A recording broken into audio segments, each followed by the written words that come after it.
প্রিয় খামারি ভাইরা, আসসালামু আলাইকুম। আপনারা সবাই কেমন আছেন? আমি একজন ক্ষুদ্র খামারি। আপনাদের দোয়ায় আমি খামার দেওয়াটা শুরু করেছি ইনশাল্লাহ। তো আমার খামারের গবাদি পশুগুলোর প্রধান খাবার হচ্ছে ঘাস। তো আমি পর্যাপ্ত পরিমাণ ঘাস উৎপাদন করেছি ইনশাল্লাহ আপনাদের দোয়ায়। তো সেখানে আমি গরুর খাবার হিসেবে সাপোর্ট হিসাবে কাঁচা ঘাসটা বেশি ব্যবহার করি এবং খড়ের পরিমাণ একটু কমই ব্যবহার করি। তো আপনারা দেখতে পাচ্ছেন আমি অনেক পরিমাণ কাঁচা ঘাস জমি থেকে সংগ্রহ করেছি এবং আমি আমার খামারে নিয়ে চলে এসেছি। সেই ঘাসগুলো আমি আমি ভ্যান বোঝাই করে নিয়ে এসেছি এবং ভ্যান থেকে আমি সেগুলো লাগাচ্ছি।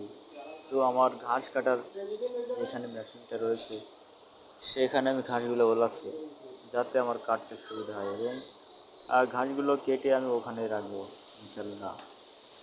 তো আপনারা যারা খামার করেছেন বা করতে ইচ্ছুক তাদেরকে দু একটা কথা বলি। খামার করাটা যত সহজ, বাস্তবে রূপান্তর করা ততটা সহজ নয়, খুবই কঠিন। যদি আপনি খামার করেন তাহলে কিন্তু এর এই আপনার এই খামারটাকে টিকিয়ে রাখার জন্য কী করতে হবে জানেন? খাবার। আপনি যদি খাবার দিতে না পারেন তাহলে এটা আদৌ কিন্তু সম্ভব নয়। প্রিয় খামারি ভাইরা, আসসালামু আলাইকুম। আপনারা সবাই কেমন আছেন? আমি একজন ক্ষুদ্র খামারি।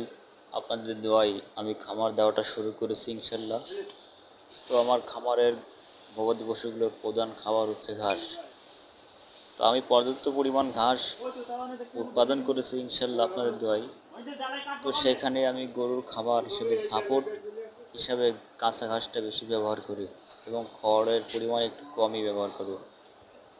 তো আপনারা দেখতে পাচ্ছেন আমি অনেক পরিমাণ কাঁচা ঘাস জমি থেকে সংগ্রহ করেছি এবং আমি আমার খামারে নিয়ে চলে এসেছি।